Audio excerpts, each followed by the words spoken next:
you have like you obviously have you in 360, then you got Cursor in 360, and then you got Spanian in Hobart, which is definitely one of his most fucking famous videos. That was a carry on. That was that looked like it was fucking mental. Yeah. Even Dundee, when I did the podcast with Dundee, he's like, you would never see anything like what was going on. Yeah, it was really full on, and it was so interesting because Spanian got locked up that night. Did he? Oh yeah, so he got caught for like, was it disturbing the peace or some bullshit? That's what they charged him with, but it was pretty interesting, man, because I organised the whole thing, like, and the cops raided Spanian. Like, we left, we by the end of that episode, we left Bridgewater. I remember Dundee gave us a lift back into town.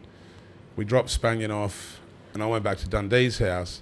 And then a few hours later, I got a call saying he was in lockup, and I was like, fuck, what do I do? And I felt bad, like, do I go down to the station and try and, like, get him out? Because, he hit me up, and I lined it all up.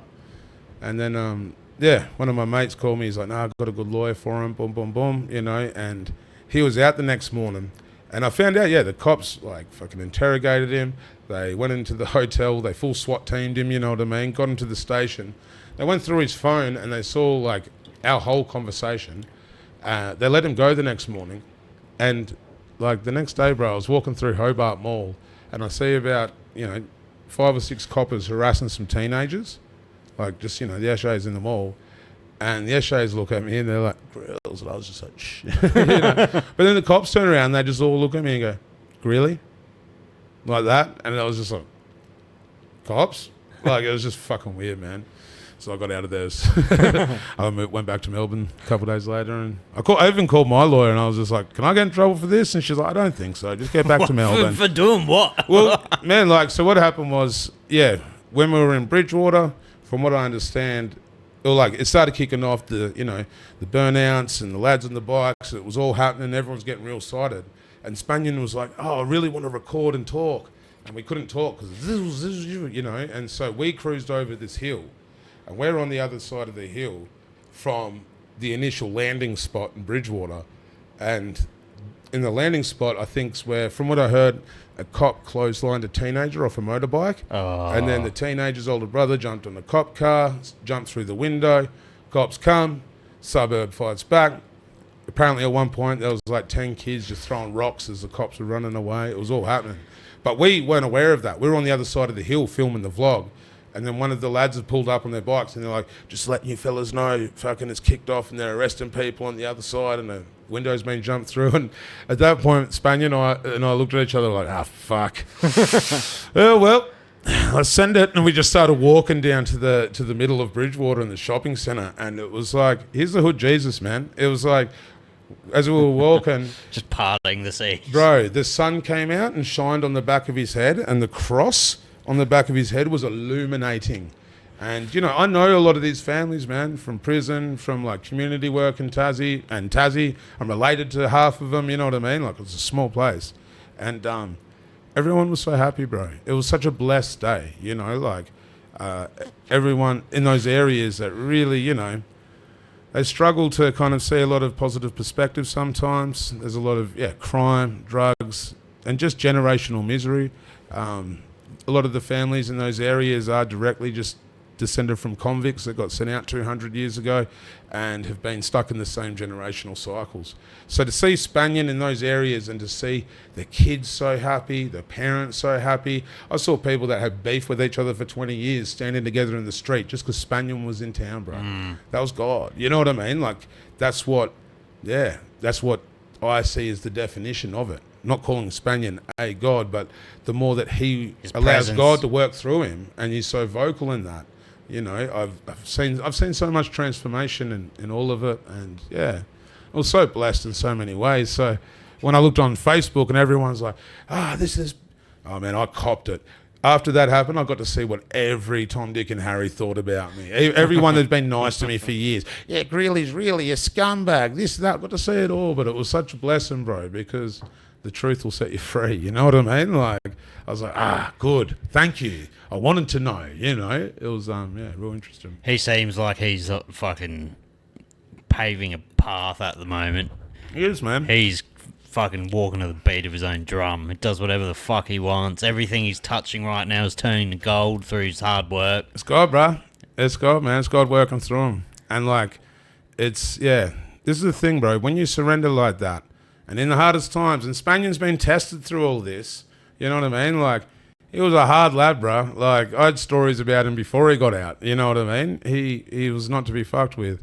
And to see where he's at now, and he's getting random Karens abusing him in the street, and he's not snapping, you know what I mean? The more he keeps not feeding into that, you know, I know a lot of people have different opinions on things that he's said and put out there because, he does come with a strong belief on certain aspects that don't include everyone.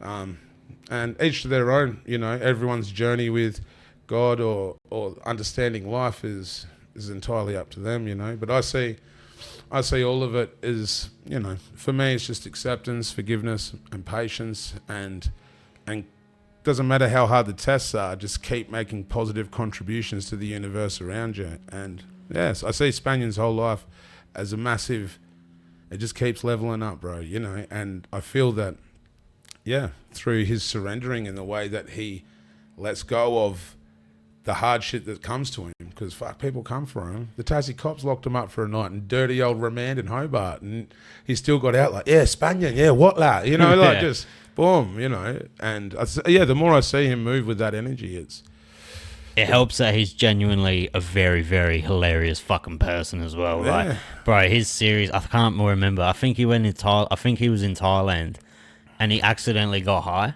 Yeah. Bro, I was pissing myself. Yeah. Oh man, I commend him for how transparent he is. Yeah, he's very, very funny, but very serious man. Yeah. Which I like. Yeah, man. Yeah, I like him a lot. And it's interesting because you can tell Spanian's like, he's been through a lot, bro. And, you know, he's still just trying to navigate his own personal life also while going through this dramatic change. And, it'd be hard for an ex-con to have people fucking running up behind you for photos and shit. It's hard for everyone, bro. Yeah. It's hard for everyone. Look what happens to anyone that gets famous. You know what I mean? You have to go through a lot. Like, it's a hard job, and I don't think people realize what it is until it happens for you. But you're like, oh shit, you know, it's not all it's cracked up to be. You know, it's a blessing if you can turn it into a financial, you know, stream. You know what I mean? But then fucking going to the shops just to buy milk and eggs becomes like 20 photos. Yeah, well, people objectify Yeah. you because they stop treating you as your own individual. You're a product now. Yeah, well, you exist to them in their head as what they see you as, and if you don't fill up to that expectation, you know, so many people, well, I watched this, I should expect this, and it's just like completely disregards who anyone is. You know what I mean?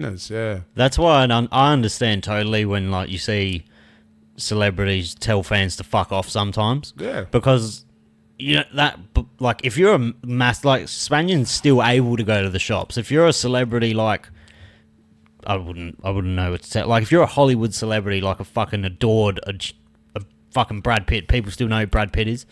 Like, if you're like an A-list celebrity and you can't even walk to the shops, and the 1,000th person is like rammed their phone to your face for the day, and you just tell one of them, can you please fuck off? Yeah. That's going to be what makes headlines the next day, not the 999 that you took a photo with. I've done it quite a few times, man. I've been in heaps of fucking shit situations, in toxic relationship, and I'm having an argument with my girlfriend in a public place, and then some person comes up and goes, "Oh, grills," and I'm just like, "Fuck off." Like, you know what I mean? Like, and yeah, bless, you know, like, yeah, life's life, you know, and it's and yeah, I try and always counter times where I've lost my capacity, and you know, sometimes I really can't deal with it because once again, if people see you and how they choose to, they can project their lack of a moral compass onto you. You know, I get some people that come up to me and say the most outrageous shit, and I'm just like, you wouldn't say this to anyone else, but because they watch me all the time on the internet, they're just like, oh, well, you know, and